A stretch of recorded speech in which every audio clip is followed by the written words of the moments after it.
because believe it or not, things are changing rapidly when it comes to divorce and laws. And so Craig Kallen, managing partner of Kallen Law Firm, who is a defense attorney, and you've been a defense attorney how long? Well, I'd call myself a divorce attorney, not a defense attorney. Well, sometimes it's defense. Divorce attorney. True. Thank you very much. Busy morning for me. I apologize. A divorce attorney. How long have you been a divorce attorney? About 28 years. How long have you been a defense attorney? A defense attorney, 0 years. All right, fair enough. 20 years, but it seems like there are some new movements afoot. There's some energy going in one way or the other, even so much to change some laws down in Jefferson City. Yeah, there is. Last year, McGraw, there were 2 bills introduced in the Missouri legislature, House Bill number 503 and House Bill number 247, attempting to change the maintenance laws, or what's also called alimony laws in Missouri. Yeah. In Texas, there's a limit, there's a cap on how many years a guy or a gal can pay maintenance to their former spouse. Right. In Missouri, there's no such cap. And so these laws sought to limit it to 5 years and 10 years respectively as to, the length of time that one spouse can pay maintenance to another. Unfortunately, or fortunately, depending upon if you're the recipient or the payor, these bills died last year. Okay. But there's still a movement to bring something else before the legislature this year. And the reason there's this energy is why? Where's this coming from? I think the energy comes from, a case that came down several years ago by the name of Herzog, just like Whitey. Right. Whitey Herzog. No relation, though. No relation, no relation. And Herzog basically said that cohabitation does not equal marriage.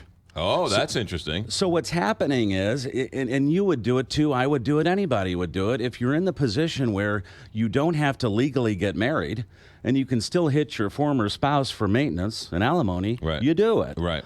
And so to me, the case, although it was well-reasoned that in a lot of ways cohabitation is not a replacement for marriage, I think it thwarts the purpose of the law. I thought there was like some common law that said if you were living together for more than 2 years, you were considered married. You would think so, but that's not the case here in Missouri. In Texas, as I was referring to earlier, if there's a permanent relationship for over 2 years, that's equivalent to marriage, and that terminates an obligor's payment of alimony. Okay, so these laws, they're not changing now, but it sounds like they are changing. As a divorce attorney, what does that do for your practice, and what are you doing telling people who are walking into your office? Well, I think it creates anger with some of the guys out there who are paying maintenance to their former wife who's living with someone in a relationship. All you can tell them is that, look, the court is still going to look at whether or not your former spouse's expenses are being paid in part by the person that he or she is living with. Right. So there's still hope out there. There's still hope to go in and get a modification to an award. Right. But it's harder.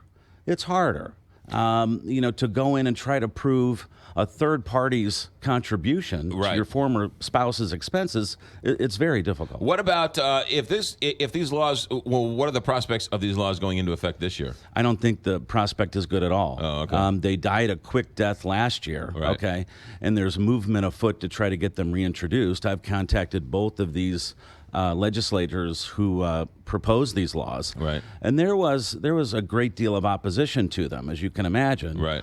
If you're on the receiving end of payments that don't end, right, then you have every reason in the world to not want these laws to be enacted. Well, and it's also an incentive never to get remarried, too. Exactly. I think it's contrary to the public policy of Missouri and the federal government, really, to encourage marriage. And I think this is another part of society that's backwards. Right. Why aren't we promoting marriage? Yeah. Promoting families? I don't know, McGraw. Yeah, it's really... Maybe I'm old-fashioned. Well, you are old-fashioned, but you're not a very good defense attorney. But you are a pretty good divorce attorney. That is for sure. Quickly, while we still have you, what I've heard a couple of people, friends, coworkers, other people I've run across, that pensions aren't part of the marital assets. Is that accurate? Or? That's not accurate. That's not accurate. Pensions are marital property. As long as you earned that pension during the marriage, it's a marital asset. Aha.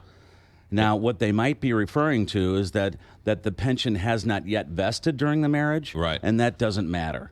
As long as they acquired a benefit in a pension, whether it's vested or not, deems it marital Ha-ha. and subject to division by the court. Plot thickens. All right. If anybody have any questions or comments, how do they get a hold of you?